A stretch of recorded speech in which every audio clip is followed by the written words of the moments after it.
Did you know that you can cook spaghetti squash in the microwave? So I'm about to show you guys what this looks like.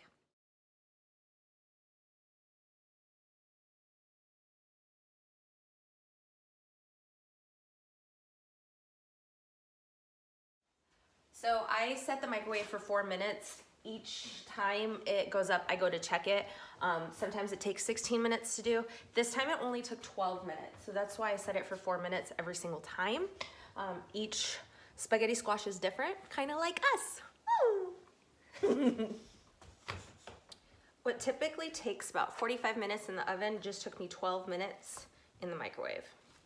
So you can see here, eek.